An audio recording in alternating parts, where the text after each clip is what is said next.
आयोजित इस press conference में आप सबका स्वागत है।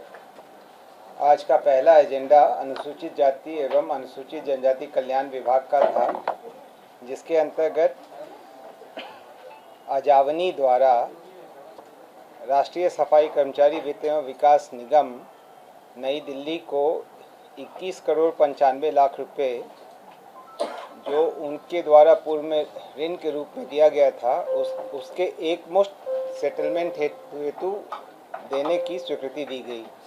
ये वन टाइम सेटलमेंट है। ब्याज के साथ ये राशि ज़्यादा हो गई थी।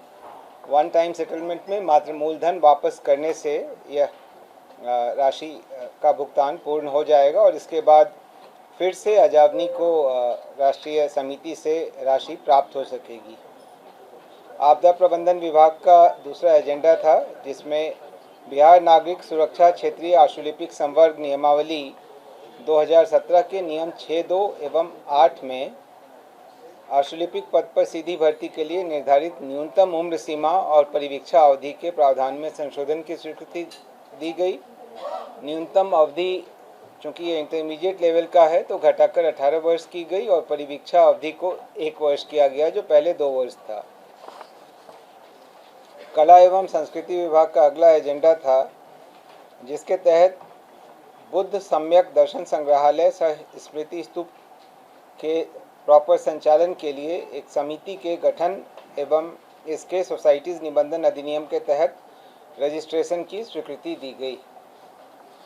खान एवं भूतत्व विभाग का अगला एजेंडा था, जिसमें वर्ष 2026 में राज्य के 5 प्रमुख नदियों सोन, किऊल, फल्गु, मोरहर एवं चानन नदी का पुनर्भरण अध्ययन, यानी बालू जो उसमें फिर से भरता है उसकी स्टडी हेतु नामांकन के आधार पर CMPDI से कराने के लिए 2,32,69,600 रुपये की स्वीकृति दी गई। खान एवं भूतत्व विभाग का ही अगला एजेंडा था, जिसमें राज्य अंतर्गत अनुमोदित जिला सर्वेक्षण प्रतिवेदन में चिन्हित पत्थर भूखंडों की नीलामी से पूर्व खनन योजना तैयार कराने तथा पर्यावरणीय स्वीकृति एनवायरमेंटल क्लियरेंस प्राप्त करने हेतु बिहार राज्य खनन निगम लिमिटेड को एजेंसी नामित किए जाने की स्वीकृति दी गई। इससे इन भूखंडों की नीलामी के पूर्व ही सारी स्वीकृति प्राप्त हो सकेगी और नीलामी के पश्चात जिनको भी नीलामी मिलेगी वो तुरंत इसका कार्यान्वयन प्रारंभ कर सकेंगे। पूर्व में ऐसा ही प्रावधान विभाग ने बालू के मामले में भी किया है। नगर विकास एवं आवास विभाग का अगला एजेंडा था, जिसमें ग्रीनफील्ड सैटेलाइट टाउनशिप क्षेत्र में भूमि क्रय विक्रय स्थानांतरण पर अधिरोपित रोक के मद्देनज़र भूस्वामियों की तात्कालिक आवश्यकता के कारण बिहार राज्य आवास बोर्ड को राजस्व एवं भूमि सुधार विभाग द्वारा अधिसूचित बिहार रैयती भूमि क्रय नीति 2026 के तहत भूमि के क्रय के लिए अधिकृत करने, सरकारी प्राधिकार को भू अर्जन तथा राज्य निवेश प्रोत्साहन परिषद द्वारा अनुमोदित निवेश परियोजना हेतु संबंधित निवेशक को भूमि क्रय एवं लीज करने की अनुमति प्रदान करने की स्वीकृति दी गई। इसमें ये चूँकि अभी जो रोक लग गई थी, इसके कारण कई सारे लोगों को जिनको भूमि विक्रय करने की आवश्यकता थी, अभी सरकार ने यह प्रावधान किया है कि इसको बिहार राज्य आवास बोर्ड उनसे सीधे खरीद सकेगा। आप अवगत हैं कि कुछ दिनों पहले ही बिहार रैयती भूमि क्रय नीति 2026 की स्वीकृति दी गई।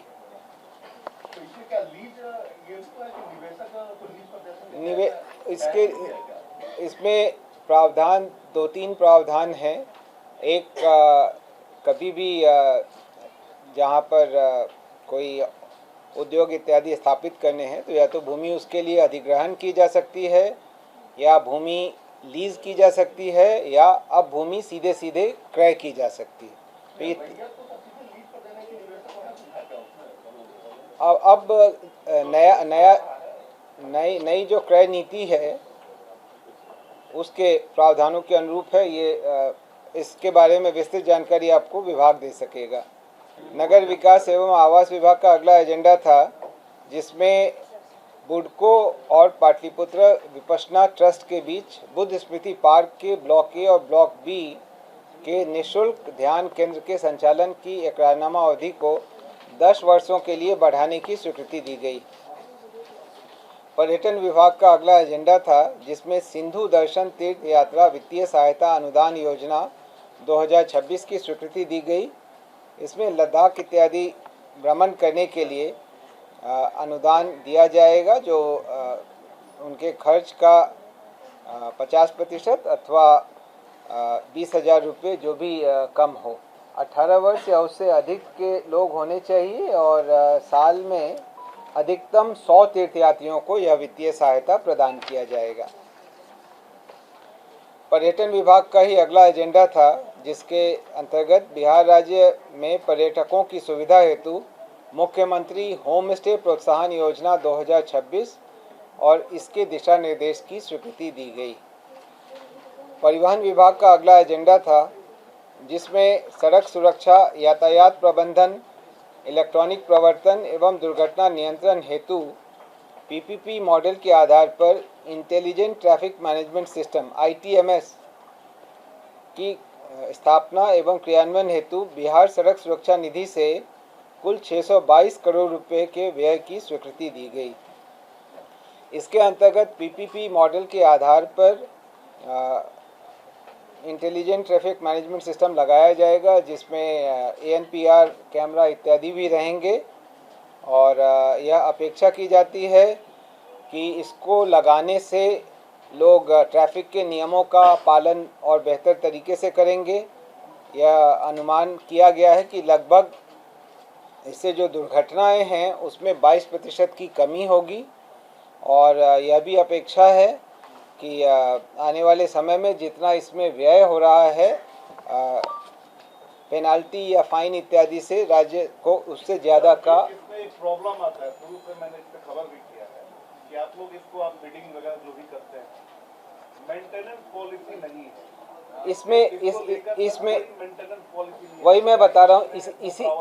इसीलिए इसको पीपीपी मॉडल पर रखा गया है कि जो इसको चलाएगा वो इसको मेंटेन भी करेगा और तभी उसके साथ रेवेन्यू शेयर किया जाएगा। तो आप जो कह रहे हैं उस बात को विभाग ने संज्ञान लिया है और उसका इसमें समावेश किया है। पथ निर्माण विभाग का अगला एजेंडा था, जिसमें बिहार अभियंत्रण सेवा भर्ती नियमावली 2019 के नियम 8 में संशोधन किया गया है। पथ निर्माण विभाग का ही अगला एजेंडा था, जिसमें बिहार तकनीकी सेवा नियमावली 1999 के नियम 7 को संशोधित कर शोध सहायक के चयन प्रक्रिया से अंतर्वीक्षा को हटाने, शैक्षणिक योग्यता एवं प्रतियोगिता परीक्षा के विषयों का पुनर्निर्धारण करने तथा बिहार लोक सेवा आयोग के स्थान पर बिहार तकनीकी सेवा आयोग प्रतिस्थापित करने की स्वीकृति दी गई। यानी कि अब इस जो ये पद हैं शोध सहायकों के, इस पर नियुक्ति की प्रक्रिया बिहार तकनीकी सेवा आयोग द्वारा की जाएगी। भवन निर्माण विभाग द्वारा सभी कार्य विभागों के लिए सामान्य लिपिकीय संवर्ग के पदों पर भर्ती और उनके सेवा शर्तों के विनियमन हेतु कार्य विभाग क्षेत्रीय सामान्य लिपिकीय संवर्ग भर्ती एवं सेवा शर्तें नियमावली 2026 के गठन की स्वीकृति दी गई। अभी तक अलग अलग विभागों में प्रावधानों में अंतर था, अब इससे एक समान सभी कार्य विभागों में यह प्रावधान होगा।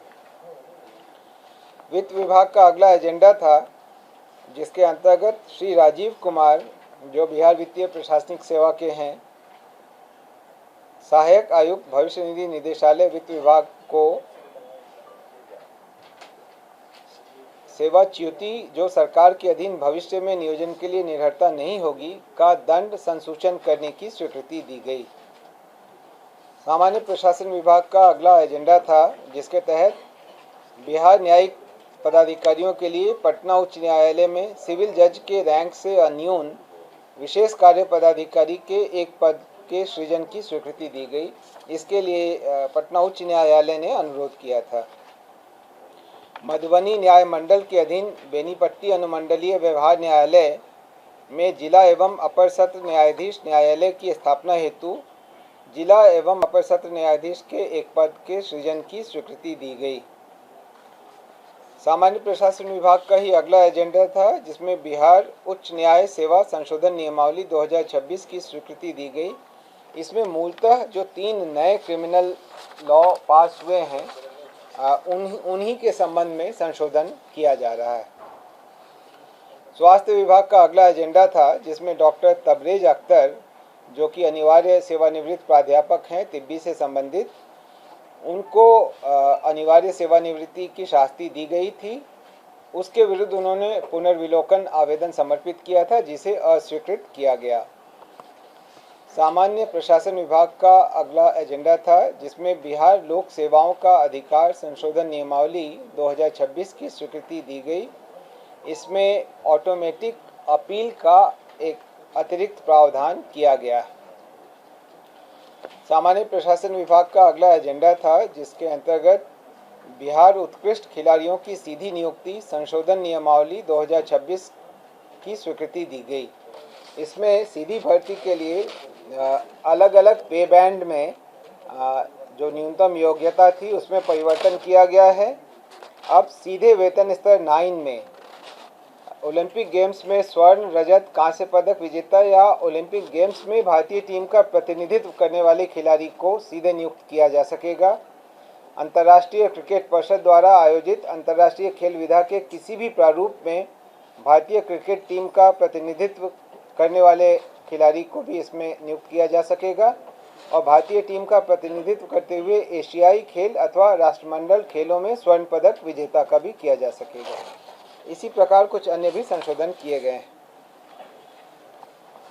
उद्योग विभाग का अगला एजेंडा था, जिसमें केंद्र सरकार द्वारा प्रस्तावित वाराणसी रांची कोलकाता एक्सप्रेसवे के समीप कैमूर जिला में कुल 781.18 एकड़ भूमि का आधारभूत संरचना विकास प्राधिकार पटना के माध्यम से अधिग्रहण हेतु 230,64,97,97 रुपये के व्यय की स्वीकृति दी गई। उद्योग विभाग का ही अगला एजेंडा था, जिसमें सहरसा जिला अंतर्गत कहरा अंचल में कुल 420 एकड़ के लिए पहले से जो स्वीकृति दी गई थी उसमें संशोधन करते हुए जो रकबा है उसमें थोड़ा परिवर्तन हुआ है और इसमें कुल रकबा 420.625 एकड़ के भूमि का आधारभूत संरचना विकास प्राधिकार आइडा के माध्यम से अधिग्रहण की स्वीकृति दी गई, जिस पर 88,01,13,847 रुपये के व्यय का अनुमान है। उद्योग विभाग का ही अगला एजेंडा था, जिसमें पूर्णिया जिला अंतर्गत के नगर अंचल में और बरहरा कोठी अंचल में कुल 687 एकड़ रैयती भूमि का आधारभूत संरचना विकास प्राधिकार के माध्यम से अधिग्रहण की स्वीकृति दी गई। इस पर 125,32,38,925 के व्यय की भी स्वीकृति दी गई। जल संसाधन विभाग का अगला एजेंडा था, जिसमें जल संसाधन विभाग अंतर्गत निरीक्षण भवन एवं इसके आसपास के परिसर के आधुनिक गेस्ट हाउस के रूप में रूपांतरण नीति 2026 की स्वीकृति दी गई।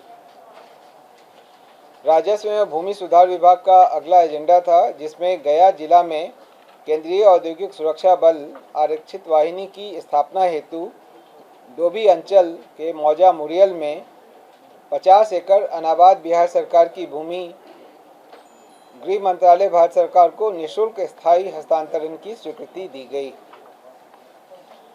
संसदीय कार्य विभाग का अगला एजेंडा था, जिसके अंतर्गत श्री राजीव कुमार निदेशक बिहार विधानसभा सचिवालय को दिनांक 30/6/2026 के बाद 1 वर्ष तक यानी 30/6/27 तक संविदा अवधि विस्तारित करने की स्वीकृति दी गई। इस पद पर वे तब तक बने रहेंगे जब तक वहां नियमित प्रोन्नति या उच्चतर पद का प्रभार नहीं दे दिया जाता है। वित्त विभाग का अगला एजेंडा था, जिसमें बिहार सेवा संहिता के नियम 21 के परिशिष्ट 3 में कार्याध्यक्षों और अध्यक्षालयों की सूची में क्रमांक 34 पर अंकित महाधिवक्ता कार्यालय बिहार को विलोपित किए जाने की स्वीकृति दी गई।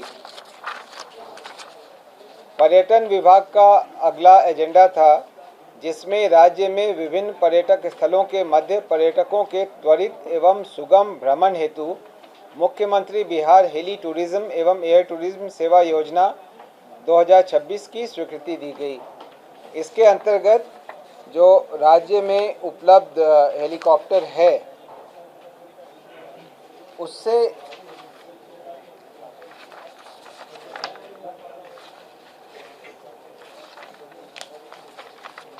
पटना से वाल्मीकि नगर, पटना से राजगीर और पटना से कैमूर ये जाने के लिए और साथ ही साथ पटना में हेलीकॉप्टर जॉय राइड के लिए प्रावधान किया गया है। इसके लिए 10-10 सीट उपलब्ध हैं प्रति सप्ताह और इसकी राशि भी निर्धारित की गई है। जैसे पटना वाल्मीकि नगर के लिए प्रति यात्री किराया 5,000 है, पटना कैमूर के लिए 6,000 है, पटना राजगीर के लिए 4,000 है और जॉय राइड जो 10 मिनट का होगा उसके लिए 2,100 रुपये का किराया निर्धारित किया गया है। स्वास्थ्य विभाग का अगला एजेंडा था, जिसके अंतर्गत बिहार राज्य सहबद्ध एवं स्वास्थ्य देखभाल परिषद संशोधन नियमावली 2026 के गठन की स्वीकृति दी गई। तो आज की बैठक में इन बिंदुओं पर निर्णय लिए गए। आज की इस प्रेस कॉन्फ्रेंस में भाग